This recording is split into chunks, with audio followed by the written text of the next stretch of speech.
Orang lain ada pengikut ribu, ada pengikut ratus, ada pengikut puluh. Dia seorang-seorang je Nabi ni masuk, tak ada pengikut pun. Bawa pedang dia. Antaranya sebab Lailatul Qadar turun, kisah dia lah. Nabi apa? Samson, Syamun dalam bahasa Arab. Samson and Delilah, pernah dengar?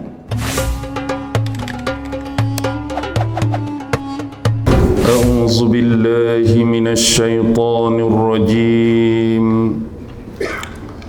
Bismillahirrahmanirrahim. Assalamualaikum warahmatullahi wabarakatuh.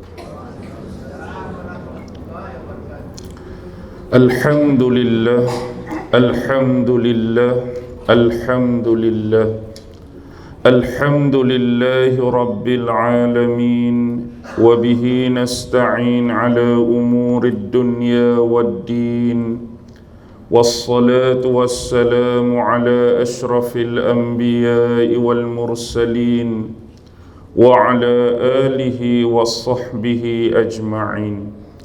سبحانك لا علم لنا إلا ما علمتنا إنك أنت العليم الحكيم. قال رب اشرح لي صدري ويسر لي أمري واحلل عقدة من لساني يفقه قولي. اللهم يسر ولا تعسر. اللهم صل على سيدنا محمد وعلى آله وصحبه وسلم. ولا حول ولا قوة إلا بالله العلي العظيم. أما بعد. Alhamdulillah, syukur kehadrat Allah subhanahu wa ta'ala kerana dengan limpah kurnia, rahmat, kasih sayang dan inayah daripada Allah subhanahu wa ta'ala, alhamdulillah, pada tengah hari yang penuh mulia, lagi penuh keberkatan ini, lebih-lebih lagi kita semua sekarang berada di dalam bulan Ramadan, satu bulan yang penuh rahmat, satu bulan yang penuh pengampunan daripada Allah subhanahu wa ta'ala. Mudah-mudah dengan kedua-dua kelebihan tersebut, kita isi pula dengan majlis-majlis ilmu yang dapat memberikan faedah dan manfaat kepada kita. Mudah-mudahan Allah senantiasa melorongkan jalan petunjuk dan jalan hidayah kepada kita semua, insya-Allah. Tuan-tuan, puan-puan, hadirin hadirat, muslimin muslimat yang dirahmati sekalian, pada tengah hari ini kita akan berbicara mengenai satu surah yang disebut di dalam Al-Quran sebagai surah Al-Qadar. Lebih-lebih lagi, mentaliti manusia terutama yang beragama Islam, bila sahaja bulan Ramadan ni masuk kepada 10 malam yang terakhir, kebiasaannya rumah-rumah Allah, sama ada masjid ke, surau ke, madrasah ke, akan dipenuhi oleh hamba-hamba Allah yang sentiasa menginginkan atau mendambakan sesuatu rahmat yang cukup besar dari sisi Allah, yang dijanjikan oleh Allah, yang dia hanya tiba, yang dia hanya datang sekali sahaja dalam setahun. Bukan saja setahun secara umum, tapi kekhususannya hanya datang sekali sahaja dalam sebulan, merujuk kepada bulan Ramadan, iaitu pencari-pencari malam Lailatul Qadar. Dikhususkan kepada 10 malam yang terakhir, sebagaimana sebuah hadis yang diriwayatkan daripada isteri baginda Aisyah radhiyallahu taala anha, Rasulullah sallallahu alaihi wasallam akan beriktikaf bila Ramadan masuk kepada 10 yang terakhir, dan baginda bersabda, carilah Lailatul Qadar pada malam-malam yang ganjil. Jadi kita duk carilah malam 21 ke, malam 23 ke, malam 25 ke, 27 ke, 29. Apa pun, apa yang kita nak sebut pada malam pada tengah hari ini adalah pengertian. Lebih keumuman kepada apakah yang dimaksudkan dengan Al-Qadar. Secara umum surah Al-Qadar adalah surah yang ke-97 daripada berapa surah tuan-tuan, puan-puan? 114 surah. Yang mana surah Al-Qadar adalah surah Makkiyah. Surah Makkiyah satu surah yang diturunkan selepas surah Abasa wa Tawalla. Dalam Quran ada surah Abasa tu, selepas surah Abasa diturunkan surah Al-Qadar. Paling tepat ialah diturunkan tahun yang keempat selepas diangkat Nabi Muhammad menjadi seorang Rasul. Tahun keempat selepas Bi'satur Rasul. Baik. Dalam surah Al-Qadar ini mengandungi 5 ayat. Malam Lailatul Qadar disebut sebagai Lailatul Qadar ataupun Lailah Al-Qadar, merujuk kepada malam ketetapan. Al-Qadar dinisbahkan dengan malam ketetapan, merujuk kepada suatu malam yang cukup penting, malam yang ditunggu-tunggu, malam yang dicari-cari, malam yang dikehendaki dan malam yang terlampau diinginkan oleh semua makhluk-makhluk Allah yang bergelar seorang Muslim, yang bergelar seorang mukmin, yang bergelar seorang muttaqin, untuk mendapatkan nilai sebenar dan harga sebenar ataupun the truly value of malam Lailatul Qadar. Dan kalau ditanyakan kepada tuan-tuan dan puan-puan pun nak atau tidak nilai tersebut. Kalau tanya saya nak. Tak tahulah kalau tuan-tuan tak mau ke atau puan-puan tak mau ke, yang pastinya pasti jawapannya adalah sama.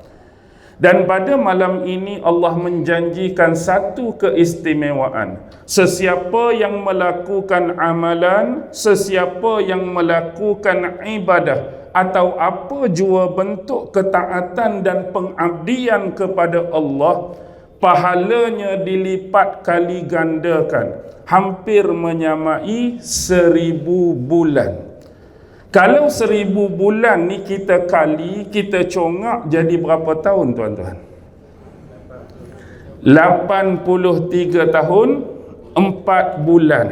Kalau kita dapat beribadah pada malam tersebut, seolah-olah Allah mengurniakan kepada kita pahala beribadat, pahala beramalan, pahala ketaatan dan pengabdian padanya, walaupun cuma satu malam dalam skala 83 tahun 4 bulan. Kalau hari ni nak kira umur kita manusia, kadang-kadang tak dan sampai pun 83 tahun. 30 tahun ada yang dah pi, 40 tahun ada yang Allah dah panggil, 50 tahun macam-macam datang penyakit. Tapi dengan satu malam ini Allah bagi jaminan dapat 83 tahun 4 bulan. Dan satu lagi keistimewaan yang paling besar disebutkan dalam surah Al-Baqarah ayat 185, Syahrul Ramadan alladzi unzila fihi al-Quran. Di bulan Ramadan ini juga telah diturunkan Al-Quran, yang mana malam diturunkan Al-Quran itu merujuk kepada malam Lailatul Qadar, iaitu pada malam 17 Ramadan. Baik. Menurut beberapa tokoh ulama silam, bila kita sebut kalimah Al-Qadar, sebenarnya banyak pemaknaan yang telah diberikan oleh Allah dengan menggunakan kalimah Qadr dalam Quran. Bukan semata-mata Lailatul Qadar. Ada kalimah Al-Qadr yang digunakan dalam Al-Quran merujuk kepada makna penetapan dan pengaturan. Al-Qadr bermaksud penetapan dan pengaturan daripada Allah. Ini menunjukkan bahawa pada malam Lailatul Qadar adalah telah ditetapkan dan diaturkan oleh Allah satu program ataupun satu agenda dalam ruang lingkup 1 tahun yang penuh dan 1 tahun yang lengkap. Di dalamnya seolah-olah terisi apa yang akan diprogramkan, dijalankan dengan bahasa Islamik, ditakdirkan oleh Allah dalam tempoh 1 tahun. Di dalamnya terisi ajal-ajal manusia. Di dalamnya terisi rezeki-rezeki yang akan diturunkan dan diberikan mengikut kesesuaian keinginan dan ilmu pengetahuan daripada Allah, dan perkara-perkara besar yang akan berlaku pada tahun tersebut maupun perkara-perkara yang kecil yang berlaku dalam tahun tersebut. Sama ada perkara-perkara yang kecil ataupun perkara-perkara yang besar, yang mana perkara tersebut menjurus kepada kesenangan hati manusia dan juga maybe boleh jadi menjurus kepada kesedihan-kesedihan hati manusia. Sama ada dari sudut bencana, sama ada dari sudut ujian, sama ada dari sudut malapetaka dan sebagainya. Apapun, kita perlu merujuk kepada satu surah yang disebut sebagai surah Ad-Dukhan. Bila tuan-tuan lihat kepada surah Ad-Dukhan di dalam Al-Quran sebagai contoh, dalam ayat yang pertama surah Ad-Dukhan dia sebut dengan kalimah Hamim. Bila sebut Hamim, ini huruf-huruf abjadiyah ataupun disebut sebagai huruf muka apa? Muka buku dah. Muqatta'ah, huruf muqatta'ah. Dalam Al-Quran banyak kan surah-surah yang diawali dengan huruf muqatta'ah. Hampir 1/4 surah Al-Quran dimulakan dengan huruf-huruf muqatta'ah. Huruf muqatta'ah ni ada 28 huruf dari alif sampai huruf ya, betul. Daripada 28 huruf, separuh Allah guna. 14 huruf Allah letak pada permulaan-permulaan surah. Ada yang sebiji, ada yang 2 biji, ada yang 3 biji, ada yang 4 biji, ada yang 5 biji. Yang sebiji selalu kita jumpa Sad, Nun, Qaf. Tu sebiji. Yang 2 biji Yasin, Taha, Hamim, Qasin. Okey. Yang 3 Alif Lam Mim, Alif Lam Ra, Ain Sin Qaf. Apa lagi? Ta Sin Mim. Yang 4 2 tempat saja. Alif Lam Mim Ra, Alif Lam Mim Sad. Okey. Yang 5 satu tempat saja. Kaf, Ha, Ya, Ain, Ain, Sad. Okey. Sekarang kita pergi kepada surah apa tadi? Surah Ad-Dukhan. Siapa ingat surah Ad-Dukhan? Surah yang ke berapa? Rujuk Ustaz. 496. Okey, terima kasih. Ad-Dukhan. Wal kitabil mubin, dan demi kitab Al-Quran yang menerangkan baik dan buruk. Okey, poin dia pada ayat seterusnya. Inna anzalnahu fi lailatin mubarakatin inna kunna munzirin. Dan sesungguhnya kamilah yang menurunkannya. Hu itu dhamir dia kembali kepada apa? Al-Quran. Sesungguhnya kami telah menurunkan Al-Quran pada suatu malam yang penuh barakah, pada suatu malam yang penuh keberkatan. Ini merujuk kepada malam Lailatul Qadar. Walaupun ada khilaf, perselisihan pandangan dan pendapat, iaitu ada sebahagian ulama menyebut malam Mubarakatin ini bukan malam Lailatul Qadar, tapi ada pandangan yang menyebut Lailatin Mubarakatin merujuk kepada malam nisfu Sya'ban, malam nisfu Sya'ban. Tapi pendapat ini tidak kuat kerana hubungan dengan ayat apa tadi? Syahrul Ramadan allazi unzila fihil Quran. Inna kunna munzirin. Sesungguhnya kamilah yang akan memberikan amaran. Amaran di sini bermaksud ayat-ayat yang ada di dalam Al-Quran ini bisa mendatangkan faedah dan manfaat kepada manusia dan bisa juga menolak kemudaratan atas diri manusia. Dengan kata lain, dalam Al-Quran ini turunnya syariat, turunnya perundangan, turunnya hukum hakam daripada Allah, yang mana dengan syariat, perundangan dan hukum hakam inilah yang akan menjadi manual, akan jadi panduan segala gerak kerja dan segala pergerakan manusia semasa mereka hidup di atas dunia ni. Jadi Allah bagi Quran ni supaya manusia memahami peraturan-peraturan yang telah ditetapkan oleh Allah. Bahasa mudah, yang mana diperbolehkan Allah, yang mana dilarang oleh Allah, yang mana dibenarkan, yang mana dicegah, yang mana yang betul, yang mana yang salah, yang mana yang hak, yang mana yang batil, yang mana yang putih, yang mana yang hitam. Jadi itulah yang dimaksudkan dengan inna kunna munzirin, dengan barakah malam Lailatul Qadar turunnya Al-Quran.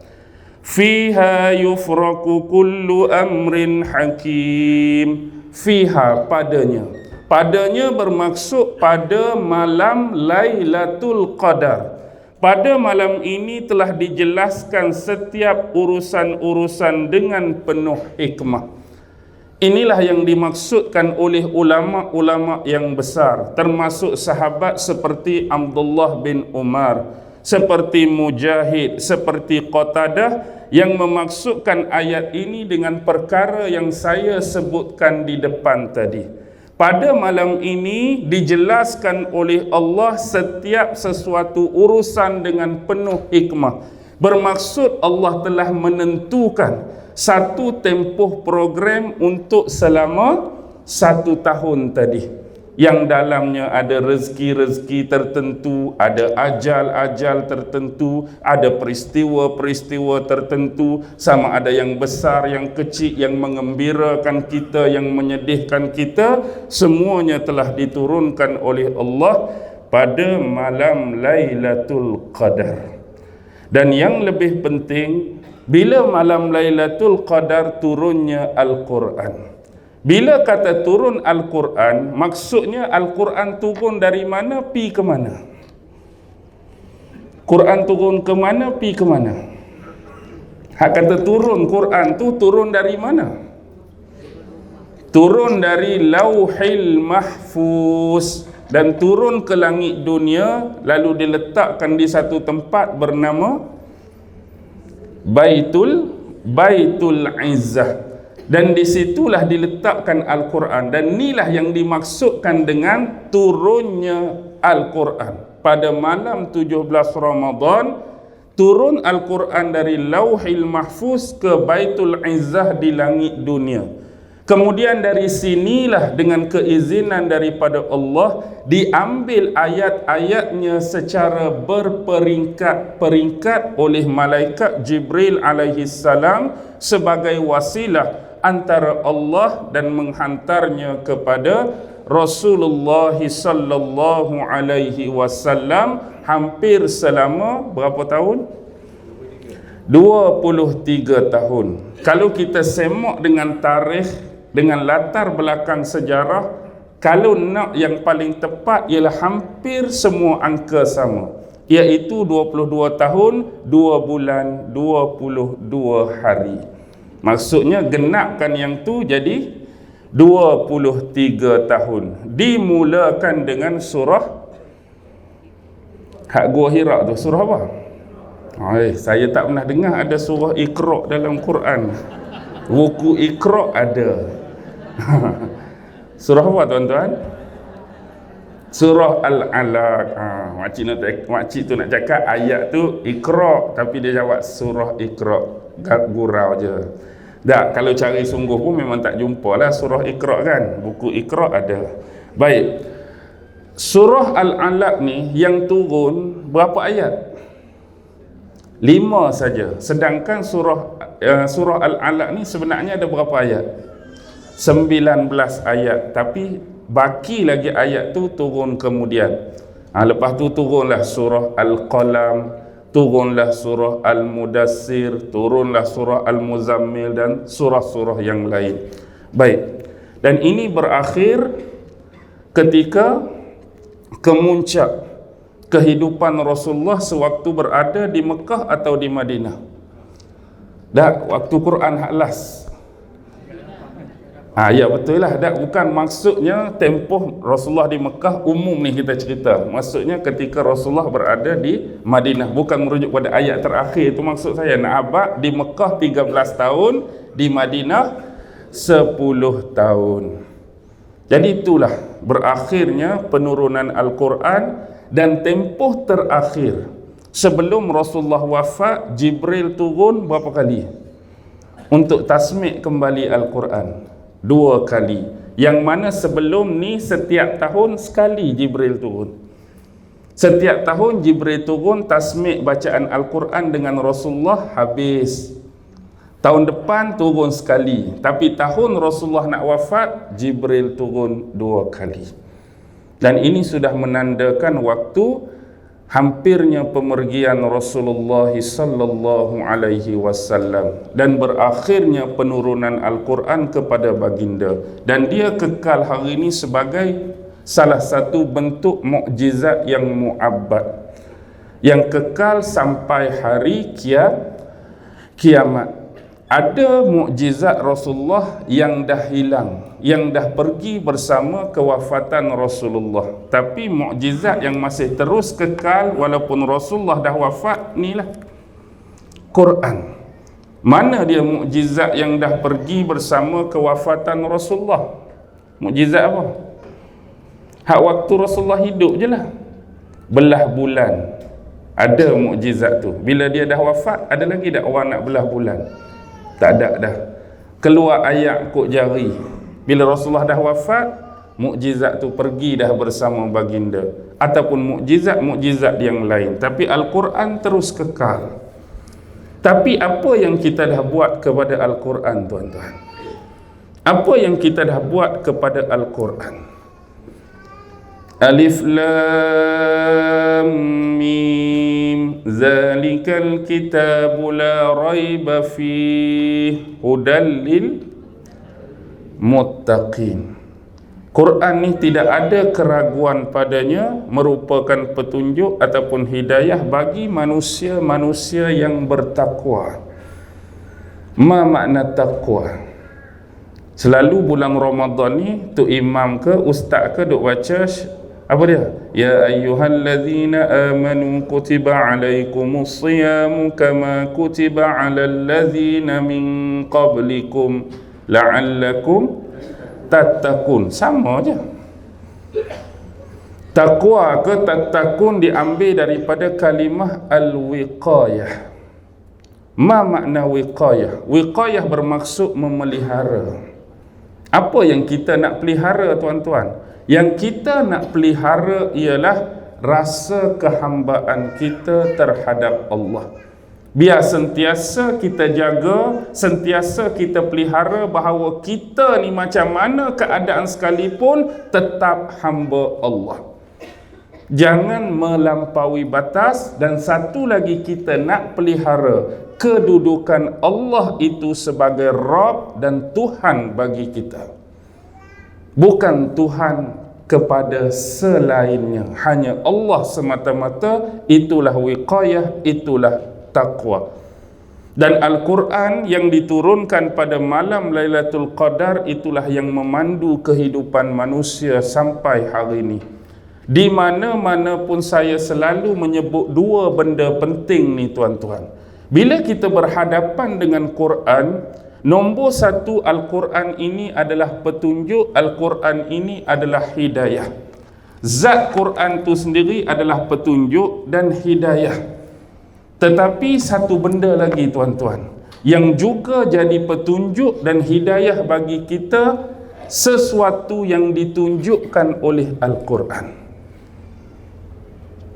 Kita jangan pandang dengan satu sisi. Bila kita pegang Quran, kita sebut Quran. Quran ni sumber hidayah, Quran sumber petunjuk. Satu lagi yang jadi sumber hidayah dan jadi sumber petunjuk ialah apa yang ditunjukkan oleh Quran.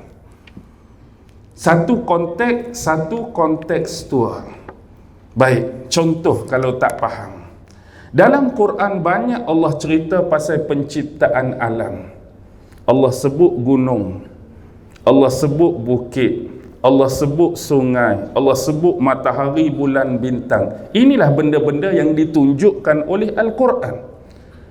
Bila kita baca Quran, itu dah jadi petunjuk, itu dah jadi hidayah. Tapi bila kita bertemu dengan kalimah-kalimah tadi, selagi anda duduk bersila depan Quran, anda tak akan pernah temui jawapannya. Faham tak maksud saya? Jumpa kalimah, apa dia? Contoh, kalimah gunung. Apa benda gunung ni? Allah bagi tahu dalam Quran gunung. Selagi anda duduk bersila depan Quran, anda akan pernah kenal gunung ke tak? Nak kenal gunung tapi duduk situ lah. Apa dia Quran nak habaq ni? Gunung. Kenal tak gunung? Tak kenal. Anda kena tutup Quran, keluar rumah, cari gunung tu apa. Itulah yang ditunjukkan oleh Al-Quran. Apa dia yang Allah cerita pasal gunung? Allah kata bulan. Duk main depan Quran tu lah. Bulan. Apa dia bulan? Tapi duk situ lah. Nak kenal bulan, kena tutup Quran, keluar rumah, tengok bulan, tengok bintang, tengok bukit, tengok laut, tengok binatang, tengok apa yang dijadikan oleh Allah. Sebab Al-Quran ini the book of science, bukan sains. S-I-G-N, buku sebagai tanda kebesaran Allah, lebih lagi yang paling utama, tanda kewujudan Allah Subhanahu wa ta'ala. Baik, kita pergi kepada pemaknaan yang kedua. Al-Qadar juga dimaknakan sebagai kemuliaan. Al-Qadar dimaksudkan sebagai kemuliaan kerana malam Al-Qadar ini dianggap sebagai malam yang mulia. Tetapi kadang-kadang, cuba tuan-tuan tengok surah Al-An'am. Tengok surah Al-An'am ayat 91. Di situ ada kalimah An'am ayat 91. Okey. Wa ma qadarullaha haqqa qadrih. Ada perkataan qadar tak? Ada perkataan qadar, tapi makna di situ mereka sesekali tidak pernah memuliakan Allah sebagaimana semestinya mereka memuliakan Allah. Ayat ini merujuk kepada siapa tuan-tuan? Sebahagian besar ulama mengatakan bahawa ayat ini merujuk kepada golongan-golongan musyrikin Mekah, bangsa-bangsa Arab Quraisy yang bersikap musyrik.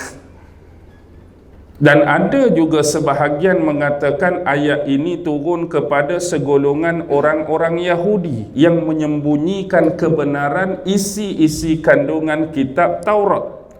Dan ada juga ulama yang mengatakan ayat ini turun kepada seorang individu yang bernama Fanhash. Fanhash ni salah seorang tokoh orang-orang Yahudi yang hidup di Madinah. Dan ada juga yang mengatakan ayat ni turun kepada individu yang bernama Malik ibn Saif. Apapun yang paling mendekati kebenaran ialah pandangan pertama, ayat ini turun kepada kafir-kafir musyrikin Mekah. Tapi kalimah qadar ada di sini, wa ma qadarullaha haqqa qadrihi, dan mereka tidak memuliakan ataupun tidak mengagungkan Allah dengan sebenar-benar kemuliaan ataupun sebenar-benar pengagungan. Kenapa Allah menuturkan demikian? Kerana bila didatangkan Nabi, bila didatangkan Rasul merujuk kepada Nabi Muhammad sallallahu alaihi wasallam, mereka menolak risalah kenabian dan kerasulan Muhammad. Bila mereka tolak Nabi, bila mereka tolak Rasul, ini bermakna mereka juga tidak menghormati dan tidak memuliakan orang yang menghantar Nabi dan Rasul tadi. Siapa? Allah Subhanahu wa ta'ala. Tengok apa yang mereka kata kepada Allah. Allah rakam ni, idh qalu ma anzalallahu ala basharim min syai'. Dan ingatlah ketika mana golongan-golongan ini berkata, sesungguhnya Allah Subhanahu wa ta'ala tidak pernah menurunkan sesuatu pun kepada manusia. Allah Subhanahu wa ta'ala tak turunkan sesuatu pun kepada manusia. Dengan kata lain, sesuatu ni bukan bermaksud hak banyak-banyak tu. Kalau hak banyak-banyak tu dia pun tak boleh nafi. Tetapi sesuatu sini Allah tak utus Nabi dan Rasul pun pada manusia. Seolah-olah kerana nak menafikan Muhammad, nak menolak Muhammad, mereka sanggup mengeluarkan perkataan seperti ini. Allah tak turun pun Nabi, Allah tak turun pun Rasul. Sedangkan kalau tuan-tuan baca surah Al-Isra ayat 95, Allah habaq-habaq. Ayat 95, dan kalau sekiranya ada malaikat yang berjalan sebagai penghuni bumi, sekiranya ada malaikat yang berjalan di atas bumi ni sebagai penghuni bumi, nescaya aku akan turunkan Rasul daripada kalangan malaikat. Kalaulah jenis malaikat ni duduk di bumi, menghuni bumi sama seperti manusia, pasti Allah utuskan juga golongan Rasul dari kalangan malaikat. Ni habaq kalau manusia duduk, lagilah Allah hantar, lagilah Allah utus apa yang dinamakan Nabi dan Rasul. Tapi mereka boleh habaq lagu ni, Allah tak turunkan sesuatu apa pun pada kita. Ayat ni nak menafikan kenabian dan kerasulan Muhammad. Kul, katakanlah kepada mereka, sebenarnya ini adalah reverse psychology. Man anzalal kitaba alladhi jaa bihi Musa nuran wa hudan linnas. Cuba tanya balik mereka, siapakah yang telah menurunkan kitab Taurat kepada Nabi Allah Musa, yang mana kitab Taurat tersebut adalah sumber cahaya dan sumber hidayah bagi manusia. Menerusi ayat ini lebih mengukuhkan dan menguatkan pendapat bahawa ayat ini turun pada musyrikin Mekah. Kerana orang-orang Yahudi tidak pernah menafikan turunnya kitab. Memang orang Yahudi lawan Nabi Muhammad. Mereka lawan Nabi Muhammad, mereka lawan Islam, mereka lawan Quran. Tapi mereka tak pernah nafi turunnya kitab-kitab lain kepada nabi-nabi yang mereka percaya. Mereka percaya Taurat turun pada Musa, mereka percaya Zabur turun pada Daud, mereka percaya Injil turun pada Isa. Mereka percaya. Jadi orang yang tak percaya turun kitab ni, dari sudut ayat ni, dia tak ada kelojikan pada orang Yahudi, tapi ada kelojikan pada siapa? Pada musyrikin Mekah. Kerana bangsa Arab ni belum pernah turun pun seorang Nabi daripada kalangan bangsa mereka, kecuali yang terakhir ni lah Nabi Muhammad, tapi mereka tolak. Tapi pertanyaan dia, Allah suruh tanya ni, siapa yang turunkan kitab Taurat kepada Nabi Musa? Dah kata tadi Allah tak turunkan apa-apa pun pada manusia. Sebab apa pertanyaan ditujukan? Kerana Taurat dan Nabi Musa sudah dikenal di sisi orang-orang Arab sebelum ini. Mereka dah pernah dengar cerita Nabi Musa, mereka dah pernah tahu tentang kitab Taurat. Jadi dah kata nak tolak Nabi Muhammad tadi, siapa yang buat turun kitab Taurat pada Nabi Musa tu? Dah kata Allah tak buat turun apa-apa, boleh faham kan? Okey. Taj'alunahu, tapi apa yang mereka buat? Taj'alunahu, mereka telah menjadikan kitab Taurat itu qaratisa. Qaratisa ni, inilah kita pinjam bahasa Arab. Agak-agak apa qaratis tu? Tu jamak tu, qaratis. Hak kita dak panggil ni lah. Kertas-kertas ni lah. Kita dah sebut kertas tu pinjam bahasa Arab lah. Qaratis, bukan cikedis. Cikedis tu apa panggil apa? Jajan kan. Jajan ni bangsa saya pun nak tanyalah kebetulan. Jajan ni dari mana datang tu? Jawa. Jajan ni maksud makanan-makanan macam tu lah. Jajan. Sebab orang Johor selalu sebut jajan kan. Okey. Qaratis, mereka menjadikan kitab Taurat itu dalam bentuk lembaran-lembaran kertas yang bercerai-berai. Yang bercerai-berai. Maksudnya apa? Ada kitab Taurat, mereka salin balik. Mereka tulis balik, hak ni nama ni, hak ni nama ni, hak ni nama ni, hak nama ni, dalam lembaran-lembaran kertas yang berasingan dan bercerai-berai. Bila tulis lagu tu apa jadi? Tubdunaha, ada sebahagian kandungan, maklumat dan informasi mereka perlihatkan, mereka pertontonkan.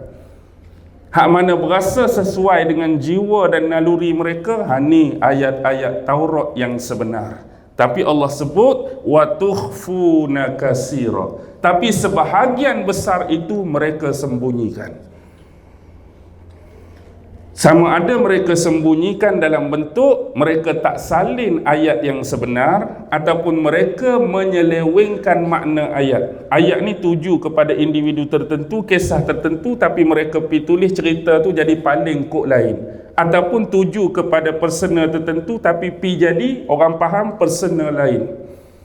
Ataupun mereka tak tulis terus, mereka simpan, mereka sembunyikan, mereka hilang. Inilah bentuk penyelewengan yang telah dilakukan oleh golongan-golongan ahli kitab terhadap kitab Taurat. Baik. Wa 'ullimtum ma lam ta'lamu antum wala aba'ukum, dan kami telah mengajarkan kepada kamu, begitu juga kepada ibu bapa kamu, datuk nenek moyang kamu, apa-apa yang kamu tidak ketahui sebelum ini. Sebelum turunnya Al-Quran, manusia tahu tak? Pasal banyak benda, tak tahu pun. Bila turun Al-Quran, kita boleh tahu banyak benda. Terutama benda yang paling penting ialah asas akidah, syariat Allah, adab-adab yang kita panggil akhlak dan etika. Satu lagi ialah kisah para utusan Allah. Kalau ayat Quran tak turun pasal Nabi Adam, tak turun pasal Nabi Nuh, tak turun pasal Nabi Soleh, tak turun pasal Nabi dan Rasul mana pun, agak-agak kita nak tahu cerita mereka, nak main kat mana? Nak ambil kat mana? Aku nak tahulah cerita pasal Nabi Soleh. Kalau Quran tak turun ayat Nabi Soleh, kita tahu dah ada Nabi nama Soleh. Mungkin nama Nabi Soleh tu pun kita tak tahu kalau Quran tak cerita. Mungkin nama Nabi Adam tu pun kita tak tahu kalau Quran tak cerita. Mungkin nama mana-mana Nabi pun kita tak tahu kalau Quran tak cerita. Ni pun bila Quran cerita, dah hampir berapa ribu tahun Quran tu ada selepas percetakan zaman Saidina Osman. Berapa ribu tahun dah? Seribu apa dah? 1000 lebih dah. Tu pun hak kata 1000 lebih ni. Tuan-tuan faham tak? Saya punya sinis ni. Saya punya sinis ialah kalau Quran tak cerita, memang kita tak tahu. Ni hak dah Quran cerita pun kadang-kadang sebut nama Nabi tu. Ada nama Nabi ni ya?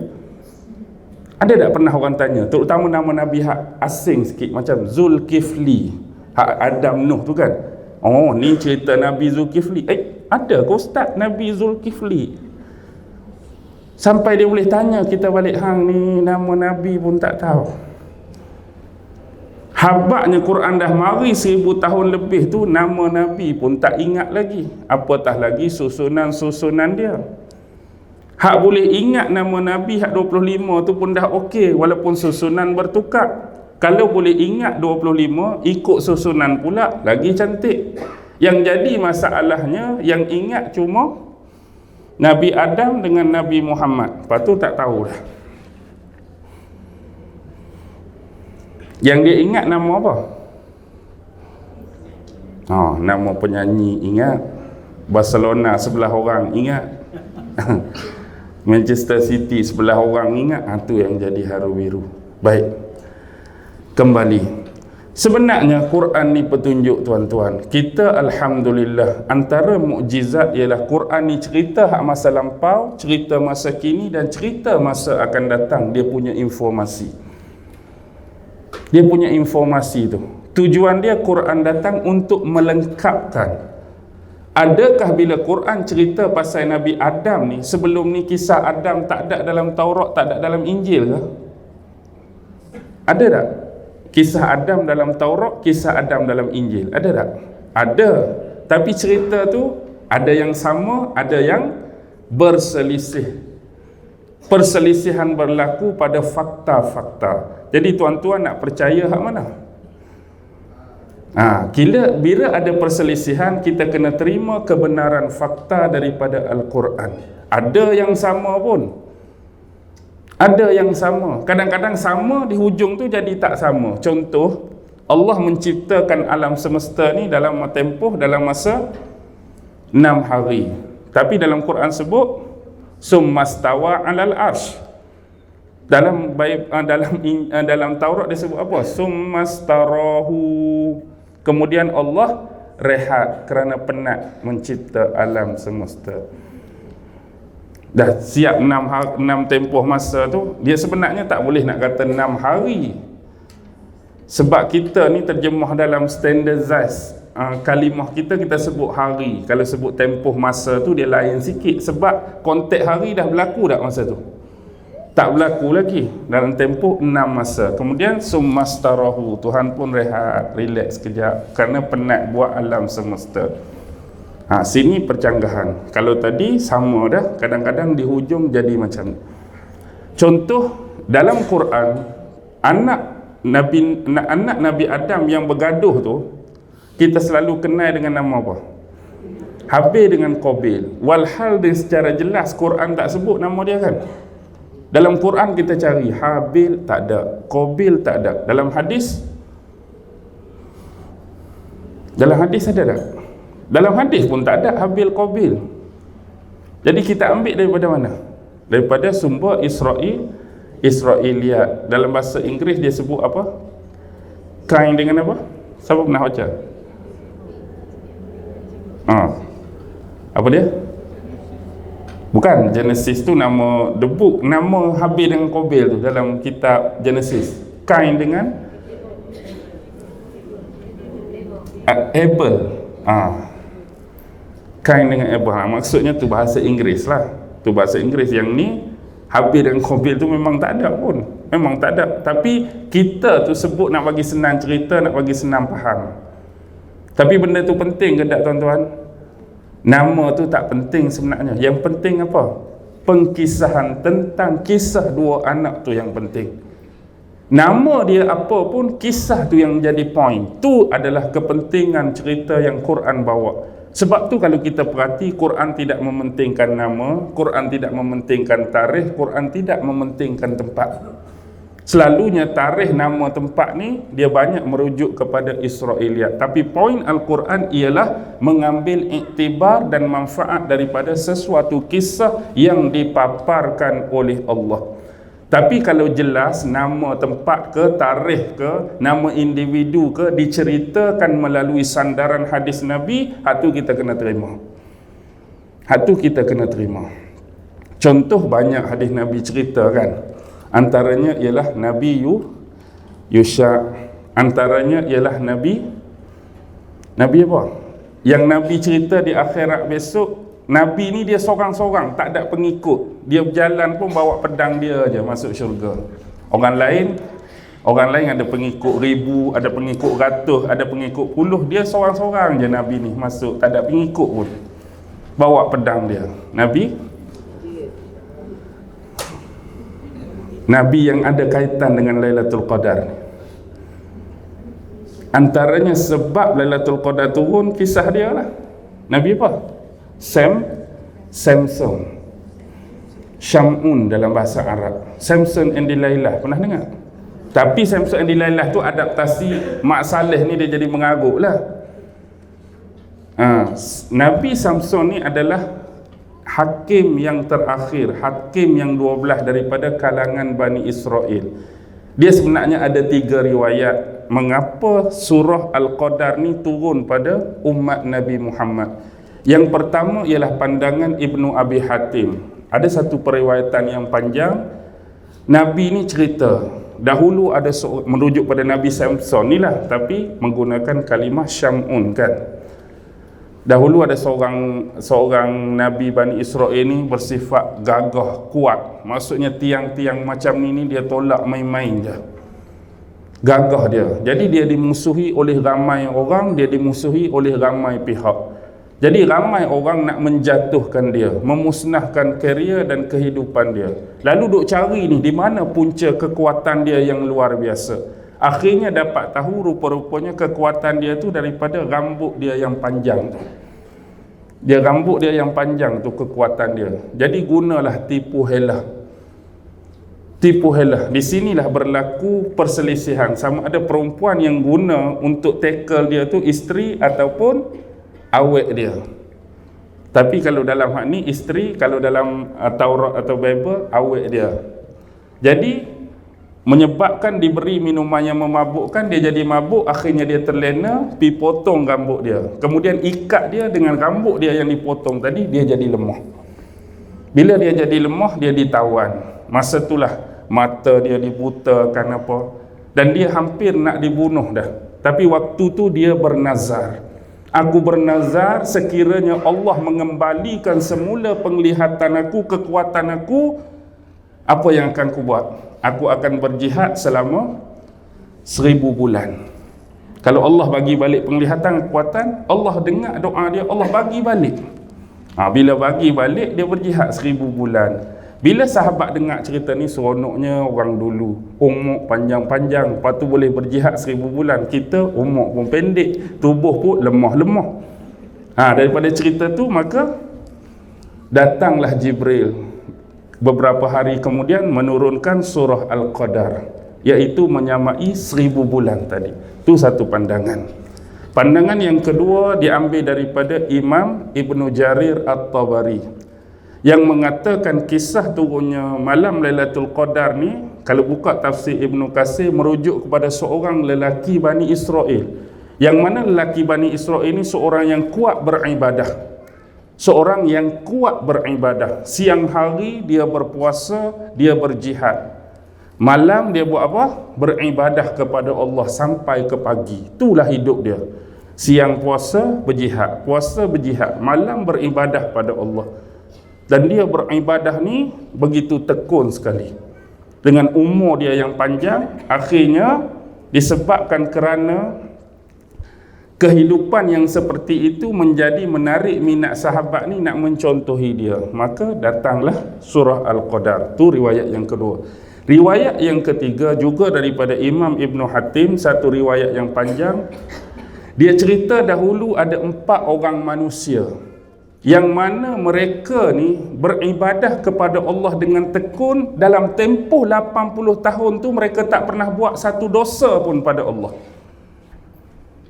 Contoh, 4 orang ni dalam tempoh 80 tahun tu dia tak pernah buat satu dosa pun. Kerja dia ibadah, amalan, ketaatan. Dan datang dalam riwayat tafsir Ibnu Katsir, cuba tuan-tuan cek, ada 4 nama. Pertama ialah Ayub. Yang kedua Zakaria. Yang ketiga, siapa agak-agak? Yusha' bin Nun. Siapa Yusha' bin Nun ni? Siapa Yusha' bin Nun? Nabi Yusha' lah. Nabi Yusha' ni nabi yang teman Nabi Musa pi berguru dengan Nabi Khidir tu, yang tukang bawa ikan dalam bakul dalam kerajaan tu, Yusha' bin Nun. Ada seorang nabi nama Hizkil bin Ajus. Ayub tu berkemungkinan Nabi Ayub, hak tu berkemungkinan Nabi Zakaria, hak tu Nabi Yusha'. Hizkil bin Ajus ni saya tak pernah, saya cuba nak detect, nak cari siapa dia Hizkil bin Ajus. Yang saya kenal, bukan kenal pun, nama tu lah, kisah dia Hizkil bin Buza. Hizkil bin Buza ni raja ketiga daripada Bani Israel. Dulu kan selepas Nabi Harun wafat, Nabi Musa wafat, Nabi Yusha' bin Nun yang bawa masuk Bani Israel ke bumi Kan'an, bumi Palestin. Lepas Yusha' meninggal, diganti oleh Khalid bin Yuqanna ataupun Khalid bin Yafuna. Raja yang ketiga tu Hizkil bin Buza. Tapi hak ni Hizkil bin Ajus, adakah merujuk orang yang sama atau individu lain? Wallahu alam. Kalau tuan-tuan dapat detect, tuan-tuan dapat cari, kita boleh sama-sama kongsi maklumat siapa Hizkil bin Ajus yang dimaksudkan oleh Ibnu Katsir dalam tafsir dia. Jadi itu adalah 3 pandangan, 3 pendapat. Satu merujuk Nabi Samson, satu seorang Bani Israel yang kuat beribadah, yang ketiga 4 orang individu yang dalam tempoh 80 tahun tu mereka buat amalan dan ketaatan tanpa sedikit pun melakukan dosa pada Allah. Itulah cerita-cerita, poin-poin yang membawa atau menjurus kepada turunnya surah Al-Qadar kepada Nabi Muhammad sallallahu alaihi wasallam. Qulillah, katakanlah Allah lah yang menurunkan Al-Quran, summa zarhum fi khawdihim yal'abun, dan kemudian kamu biarkanlah mereka bermain-main dengan kebatilan mereka. Ikut dia lah, dia tak mau beriman biar, dia tak mau percaya biar. Tapi poin yang kita nak ialah kalimah qadar tadi, merujuk kepada apa? Kemuliaan. Yang pertama tadi apa? Penetapan dan pengaturan. Yang kedua ialah kemuliaan. Maksud qadar juga yang Allah sebut dalam Quran, tuan-tuan boleh rujuk surah Ar-Ra'd. Ar-Ra'd ayat 26. Cari surah guruh. Apa beza guruh dengan kilat? Selalu kalau nak hujan ataupun hujan, kilat dulu ke guruh dulu? Kilat dulu. Biasa cahaya tu kilat. Guruh tu yang bunyi tu. Biasa kilat dulu kan, nampak cap cahaya, lepas tu baru mai guruh kerekeng. Bukan kerekeng tu mulut saya, betul itulah. Kita cuba membunyikan tapi memang tak sama pun. Ayat apa? Ar-Ra'd ayat 26. Muka surat apa? Depan Ar-Ra'd ni kan. Lepas surah Nabi apa? Ni. Ar-Ra'd 249. Cari ayat 26. Okey. Allahu yabsutur rizqa liman yasha'u wa yaqdir. Ada tu. Wa yaqdir tu qadr. Sini qadar bermaksud sempit, menyempitkan. Allahu yabsutur rizqa liman yasha'. Allah lah yang melapangkan rezeki bagi sesiapa yang dikehendaki, wa yaqdir, dan dia jugalah yang menyempitkan rezeki kepada sesiapa yang dikehendaki. Walaupun kalimah qadar itu sama ejaan dia qaf dara, tapi makna yang pertama penetapan dan pengaturan, yang kedua kemuliaan, kali ini menyempitkan. Nak hubung dengan apa ni qadar sempit? Orang malam ni luasnya pengampunan, luasnya anugerah, luasnya rahmat, luasnya tu, luasnya ni. Tapi bila nak kait dengan qadar tu sempit, agak-agak nak kait apa tuan-tuan? Malam Lailatul Qadar dengan sesuatu yang bersifat sempit. Ulama-ulama menyebutkan sifat sempit ini bila malam Lailatul Qadar penuh, turun siapa?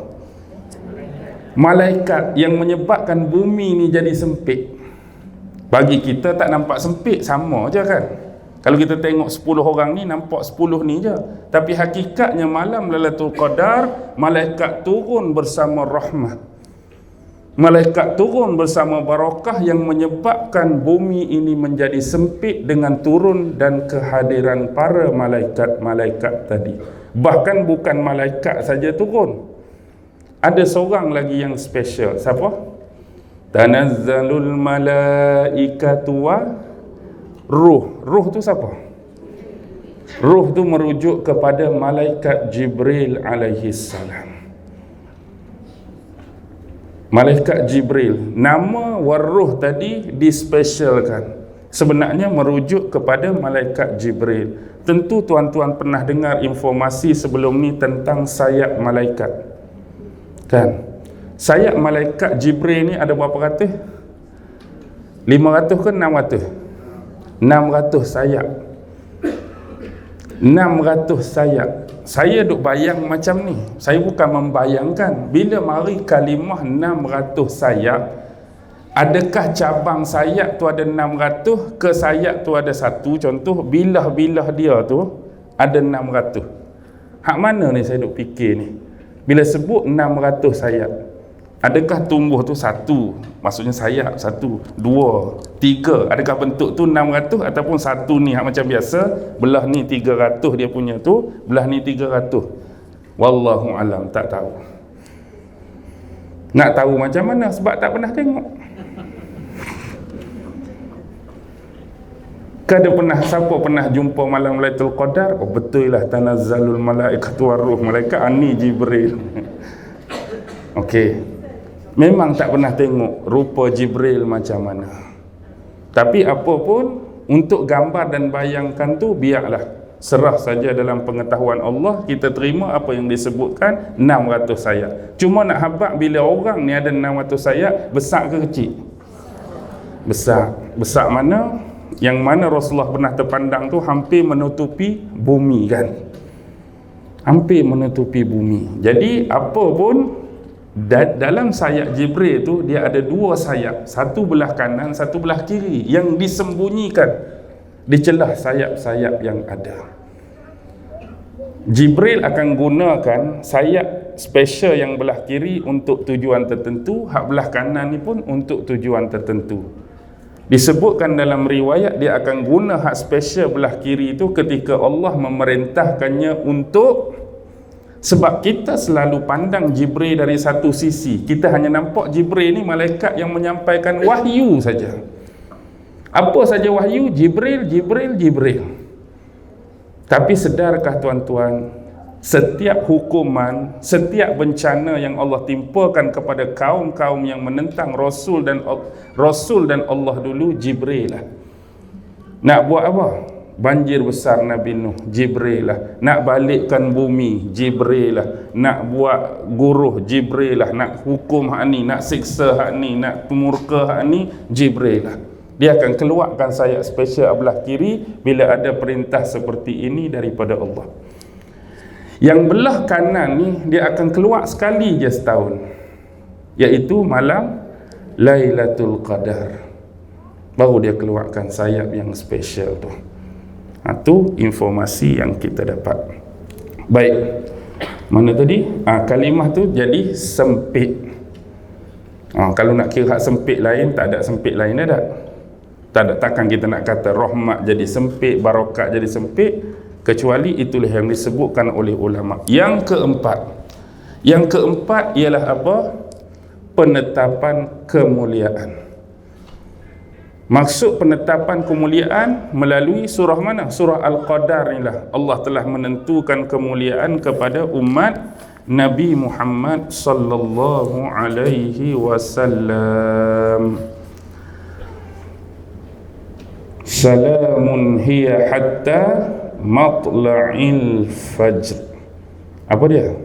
Malam yang penuh kesejahteraan sampailah terbit fajar. Dulu waktu kecil-kecil kita jarang didedahkan dengan peredaran masa. Jadi kita selalu bertanya-tanya, sekiranya malam Lailatul Qadar tu berlaku tempat kita yang mana orang sebelah barat tu waktu tu siang, ruginya dia tak dapat qadar kan, sebab dia siang kan. Bila sebut lailah tu mesti malam, takkan dia dapat. Jadi sebenarnya peredaran masa tu semua orang akan dapat dalam tempoh 24 hours. Setiap perjalanan tu kita, contohlah sekarang ni tengah dapat, jadi dia akan pi pula kepada, contoh kita dapat ni pukul 12 kita kata, jadi dia akan pi kepada orang yang baru jam 10, jam 11, jam 9, dia akan beredar. Kita pun berlalu dah nak ke siang. Orang ada baru maghrib, baru nak dapatkan, benda tu tetap akan berlaku 24 jam. Cuma yang jadi persoalan, jangan kita mengambil sikap cari Lailatul Qadar hanya pada 10 malam yang terakhir. Sebab tidak ada satu jaminan pun dia akan berlaku pada malam-malam tersebut. Cuma banyak dicari pada konteks itu. Tapi sebenarnya malam Lailatul Qadar boleh jadi pada mana-mana malam sekalipun. Mungkin malam pertama lagi boleh jadi, malam kelima boleh jadi. Sebab itulah disarankan kita jangan membuang masa, membuang waktu. Maksudnya setiap masa dalam tempoh 30 malam yang Allah bagi pada bulan Ramadan, kita cari sepenuhnya. Kita cari sepenuhnya. Sekurang-kurangnya jangan tinggal 3 benda. Kalau kita nak dapat sungguh. Nombor 1, solat isyak berjemaah. Nombor 2, solat tarawih berjemaah. Nombor 3, solat subuh pagi itu berjemaah. Kalau konteks kita berjaya buat, sebenarnya kita dah hampir memenuhi 1 malam suntuk beribadah. Bayangkan start daripada isyak kita berjemaah, tak balik lagi masjid, teruskan dengan tarawih, tak balik lagi, kemudian kita iktikaf ke, kita tahajud ke, kita semayang malam ke, kemudian sempat lagi subuh pada pagi tersebut berjemaah. Bayangkan. Hadis riwayat daripada Osman bin Affan kan. Hadis riwayat daripada Osman bin Affan, dia sebut barang siapa yang menghadiri solat isyak secara berjemaah, sebenarnya dia sudah mendapatkan separuh solat malam. Dan barang siapa yang menghadiri pada solat isyak dan subuh berjemaah, dia sudah mendapat sepenuh malam.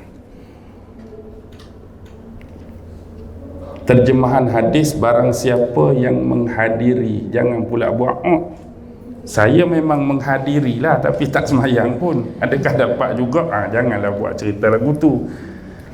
Maksud menghadiri itu orang yang hadir ke masjid kemudian solat berjemaah, dia akan dapat separuh. Kalau solat isyak, kalau dia gabung solat isyak kemudian solat subuh pula, dia akan dapat 1 malam penuh. Bayangkan di antara 2 solat tu tuan-tuan dah isi dengan tarawih, mungkin dengan tadarus, mungkin dengan bersedekah, mungkin dengan berwirid, mungkin dengan berzikir, mungkin tahajud, mungkin solat taubat, mungkin solat-solat sunat yang lain termasuk sampai witir. Bayangkan, kemungkinan-kemungkinan besar tuan-tuan akan mendapat anugerah tersebut. Tetapi apapun secara hakikat, memang sebagaimana kita kata Al-Qadar tadi, kalau Allah dah tentukan pada orang tu, memang dia akan dapat. Dia akan dapat. Tapi tak boleh bagi tahulah siapa akan dapat. Kalau bagi tahu dia jadi cerita lain. Betul tak? Sebab tu sama ada mati ke, menang ke, berjaya ke, dia tak bagi tahu awal-awal. Kalau bagi tahu awal-awal, apa agak-agak akan berlaku pada manusia? Contoh, mati dah ditetapkan tarikh. Seseorang tu okey, si Anu bin si Anu akan meninggal pada 1 hari bulan 1 2022. Agak-agak lah ni dia buat apa? 2022 mati. Ni baru 2019. Relax, enjoy dulu dah. Agak-agak bila? 3 bulan nak pi ke 2 bulan nak pi? Waktu tu memang dia tinggal orang sungguh lah. Makan tak cara dah, minum tak cara dah, isteri tak cara dah, anak tak cara dah, tumpuan dia nak pi pada Allah dah. Kalau dia tahu mati bila. Begitu juga kalau tahu syurga dan neraka, lagilah teruk. Kalau Allah dah tentukan, okey, si fulan bin si fulan syurga, si fulan bin si fulan neraka, Poin paling besar kalau bagi tahu awal, apa jadi tuan-tuan? Hak paling teruk jadi ialah tiada seorang pun akan sembah Allah. Sebab apa? Aku garanti dah masuk syurga. Tak payah semayang, tak apa. Memang aku masuk syurga dah. Tak payah semayang. Hak masuk neraka pula, rugi. Kalau aku semayang pun confirm masuk neraka. Tak payah semayang lah. Siapa lagi nak sembah Allah? Siapa lagi nak puasa? Siapa lagi nak zakat? Sebab nama dia confirm di syurga. Tak buat semua aturan dan perintah ni pun confirm syurga. Hak neraka tak buat semua ni pun confirm neraka. Kalau dia buat pun confirm neraka. Jadi nothing. Sebab tak tahu ni lah duk pulun ni.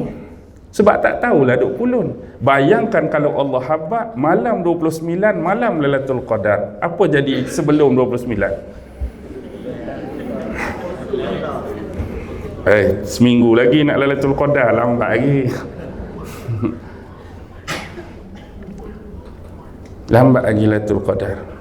Ataupun kalau Allah buat paling awal malam kedua Lailatul Qadar, lepas tu baki lagi di mana? Oh ya, tak ada orang malam ketiga pun tak ada dah. Pasal apa tu? Alah, kan semalam Lailatul Qadar dah. Sebab tak tahulah ni duk cari, sebab tak tahulah ni duk pulun. Tuan-tuan, itulah rahsia mengapa Allah menyembunyikan hal-hal ini daripada ilmu dan pengetahuan manusia, supaya manusia sentiasa mencari-cari. Cari siapa? Cari Allah lah. Sebab nak mendambakan syurga Allah dan nak mengelakkan diri dia daripada kebinasaan dan kecelakaan neraka. Apa pun tuan-tuan, sebelum kita berakhir, kita akan membacakan dua hadis. Hadis ni dua-dua diriwayatkan oleh Abu Hurairah. Hadis yang hampir sama tuan-tuan, tapi pemaknaan yang berbeza. Man shoma Ramadan imanan wahtisaban ghufira lahu ma taqaddama min zambih. Barang siapa yang berpuasa di bulan Ramadan. Bila sebut barang siapa berpuasa di bulan Ramadan, ia terkait dengan aktiviti siang ke aktiviti malam? Siang. Imanan, dia berkeyakinan dan beriman bahawa puasa yang dia sedang jalani di siang hari di bulan Ramadan ini adalah merupakan satu kewajipan Allah atas dia. Imanan di sini bermaksud dia yakin bahawa hak dia duk buat lah ni, puasa ni wajib atas dia atas perintah Allah wahtisaban. Dan dia mengharapkan daripada kewajipan puasa yang dia jalani ini dianugerah atau diberikan pahala oleh Allah. Bila dia beranggapan demikian, ghufira lahu ma taqaddama min zambi. Allah akan mengampunkan dosa-dosanya yang telah lalu. Satu lagi, man qama lailatal qadr imanan wahtisaban ghufira lahu ma taqaddama min zambi. Barang siapa yang solat malam pada malam Lailatul Qadar. Ni aktiviti siang ke malam? Tak payah tanyalah. Barang siapa yang solat malam semata-mata nak cari malam Lailatul Qadar imanan, dengan berkeyakinan bahawa apa yang dia buat itu adalah kepercayaan Allah akan menganugerahkan kepada dia malam Lailatul Qadar, dan dia berakidah bahawa malam Lailatul Qadar itu benar-benar ada dan wujud di sisi Allah wahtisaban, dan dia akan diganjari dengan amalan-amalan pada malam tersebut. Ghufira lahu ma taqaddama min zambi, dan Allah akan mengampunkan dosa-dosanya yang telah lalu. Sebab itulah Rasulullah minta kita memperbanyakkan satu doa, Allahumma innaka afuwun. Dalam hadis yang betul tak ada kalimah karim tu. Tak ada. Dalam mana-mana hadis tentang doa ni tak ada kalimah karim tu, dah ditambah. Tapi tak ada masalah lah, sebab makna dia elok. Tapi hak betulnya innaka afuwun tuhibbul afwa fa'fu anni. Kalau kita ramai tu fa'fu anna. Kenapa doa ni begitu penting tuan-tuan? Sebab ada beza antara ghafur dan af tu. Afuwun, ghafur yang maha mengampun, afu yang maha memaafkan. Sama je Ustaz. Aku ampunkan dosa kamu, aku maafkan dosa kamu. Bukankah sama, lebih kurang lah. Innallaha ghafurur rahim. Allah maha pengampun kan, mengampun. Afu ni maha pemaaf. Beza dia tang mana tuan-tuan? Kenapa afu ni lagi tinggi? Sebab bila diletakkan kalimah ghafur tadi, Allah akan mengampunkan dosa-dosa orang yang meminta keampunan kepada Allah. Sebagai contoh macam ni, di akhirat kelak dosa-dosa yang Allah akan ampunkan ini tetap akan dibicarakan di sisi Allah, dan dia tidak pernah dihilangkan daripada list dan daftar dosa. Tapi dosa ni akan diampunkan.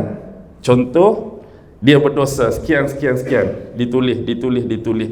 Allah maha pengampun. Benda ni akan disebut di akhirat, dibicarakan di akhirat oleh Allah. Tapi last bicara Allah ampun juga. Memang dia akan diampunkan. Tapi afu ni dipadam terus. Seolah-olah macam aku rasa dulu ada buat dosa ni tapi tak ada. Delete. Dia tak akan dibicarakan langsung dah. Bila Allah bertindak sebagai al-afu tadi. Mana tinggi? Afu lagi tinggi. Tinggi delete, tapi atas dunia ni delete tu yang bahaya dah. Kita duk naik panjang dah, dia pergi delete pula. Anak pergi tekan delete tu, habis 12 muka surat. Dia punya buku tadi, muka surat kosong kan? Bahagian tu macam muka surat kosong tu gambaran kita.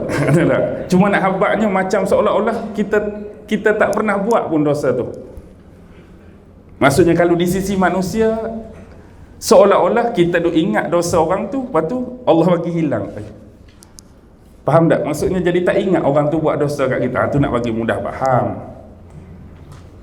Delete ni kita nak juga. Jangan delete macam benda tadi. Kita duk buat kerja sekolah, anak pergi delete 12 muka surat, memang marah. Tapi kalau JPG atau boleh delete kita punya saman, tu kita nak. Bukan? Betul tak? Saman lampu isyarat ada 12, lari laju ada 13, mereka pergi delete. Tu nak tak apalah, tu seronok. Ataupun mahkamah delete semua, blacklist kita, kesalahan kita, semua nak. Baik tuan-tuan, delete juga. Saya pun nak delete dah ni. Nak naik flight seterusnya, nak pergi ke apa nama masjid tu? Section 13, dekat dengan stadium. Tak, apa nama dia? Masjid Al-Ikhlas. Okey. InsyaAllah kita berhenti di sini dulu. Apa yang baik datang daripada Allah, apa yang lemah datang daripada diri saya sendiri. Akhir kalam, sebelum kita berakhir, saya memohon maaf kerana sedikit kelewatan tadi. Biasalah bukan tempat kita, memang akan masuk ke Bung Langsat. Fahamlah tak masuk ke Bung Langsat tu? Kadang-kadang dia punya waste ni macam ni je. Okey, 120 meter di depan kita pun ada dua. Sudah hak mana 120 ni? Ambil hak ni. Rupanya 120 tu hak depan tu. Lepas tu tak tahu ke mana. Tak tahu ke mana. Ni pusing-pusing. Padahal daripada mana kita? Kita daripada Seri Gombak aja, Masjid Khairiyah aja. Patut turun 9.30 tu memang 10.30 boleh sampai lah, tapi tak jadi juga. Tapi apa pun, dia jadi macam Al-Qadar jugalah. Ketentuan dah memang nak start pukul 11 lebih kan. tak boleh nak buat apa. Tapi yang kita bersyukur sebab masih sempat bersama, masih sempat berkuliah, walaupun masa kita tu agak sedikit fik ataupun terhad. Wabillahi taufiq wal hidayah. Wassalamualaikum warahmatullahi ta'ala wabarakatuh.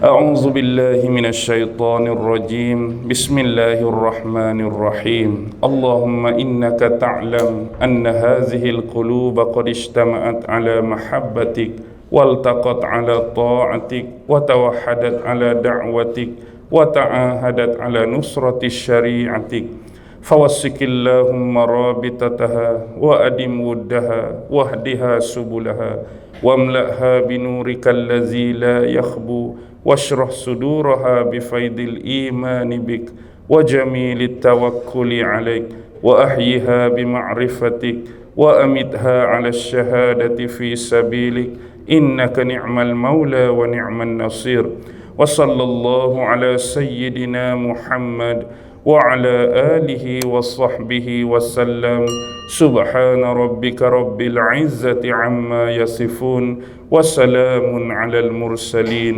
والحمد لله رب العالمين الله أكبر.